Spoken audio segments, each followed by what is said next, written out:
নমস্কার বন্ধুরা, আশা করি সকলেই ভালো আছো। আমি মৌমিতা ঘোষ। আমার চ্যানেল পিক অ্যান্ড কুকে সকলকে স্বাগত জানাই। আজকে আমি তোমাদের কাছে নিয়ে এসেছি রবিবারের বাঙালিদের প্রিয় জলখাবার লুচি, সাদা আলুর তরকারি আর চা।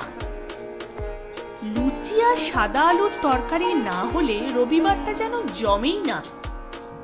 আর আমাদের বাড়িতে লুচি হোক বা পরোটা, সকালের জলখাবারের সঙ্গে কিন্তু চাটা মাস্ট। এই গরম ফুলকো লুচির রেসিপি কিন্তু আমার ইউটিউব চ্যানেলে অনেক আগে থেকেই রয়েছে। আজকে শুধু সাদা আলুর তরকারির রেসিপিটা দেওয়ার জন্যই আমি এই ভিডিওটা বানালাম। তোমাদের কাছে একটা ছোট্ট অনুরোধ, তোমরা যারা ভিডিওটা দেখছো তারা কিন্তু চ্যানেলটাকে অবশ্যই সাবস্ক্রাইব করে যেও। তোমাদের প্রতিটা সাবস্ক্রিপশন আমার কাছে খুবই মূল্যবান। তোমরা আমার ভিডিওকে লাইক করলে আর ভিডিও কেমন লাগছে যদি কমেন্ট সেকশনে জানাও, আমি তাহলে আরও উৎসাহিত হব, আরও ভালো ভালো ভিডিও তোমাদের জন্য পোস্ট করতে পারব। ছোটবেলায় রবিবার মানেই সকালবেলায় লুচি আর আলুর তরকারি ছাড়া জলখাবার হতোই না। গরম গরম ফুলকো লুচি সঙ্গে আলুর তরকারি আর চা খেয়ে বাবা চলে যেত সোজা বাজারে, আর নিয়ে আসতো শালপাতায় মোড়া কচি পাঁঠার মাংস। মা বড় বড় আলু আর পেঁপে দিয়ে কচি পাঁঠার ঝোলটা যা বানাতো না, আজও মুখে লেগে আছে। আর পাঁঠার মাংস ঝোল আর ভাত হলে আমি একটু বেশি ভাত খেয়ে ফেলতাম, তবে একসঙ্গে মাখতাম না, অল্প অল্প করে ভাত আর একটু একটু করে ঝোল মেখে মেখে খেতাম। সেসব দিনগুলো আজ সত্যিই খুব মনে পড়ে।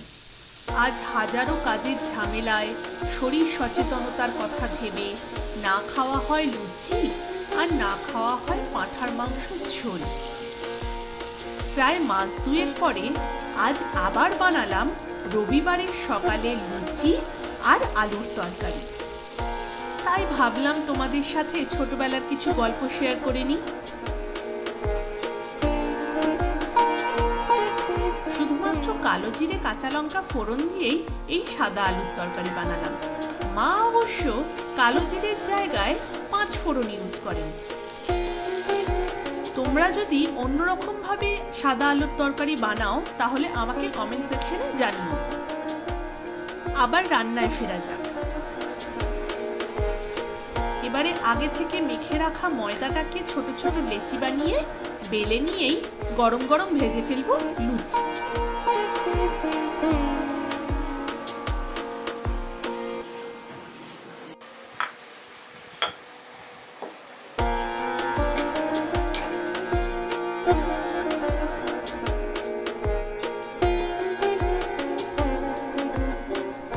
বেলা এবং ভাজার উপর নির্ভর করে লুচি কতটা ফুলকো হবে।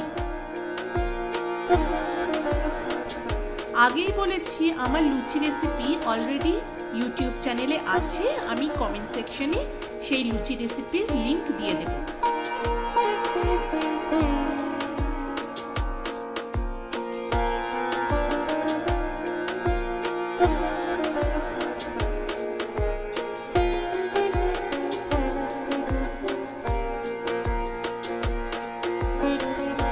আর যদি তোমরা ঠিকঠাক ভাবে লুচি ফোলাতে চাও তাহলে কিন্তু এক কড়াই তেল লাগে না, সামান্য তেলেই ফুলকো লুচি ভাজা যায়।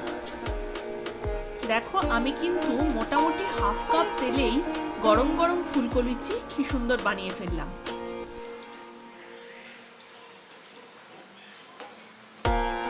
লুচি আর আলুর তরকারির সঙ্গে গরম গরম চাও কিন্তু মাস্ট, তাই চাও হয়ে গেছে রেডি। কেমন লাগলো আজকের আড্ডা আমাদের কমেন্ট করে জানাতে ভুলো না। আর চলে যাওয়ার আগে আমাদের চ্যানেল অবশ্যই সাবস্ক্রাইব করে যেও। নেক্সট ভিডিওতে আমরা রবিবারের মাংস ঝোল রেসিপি দেখব।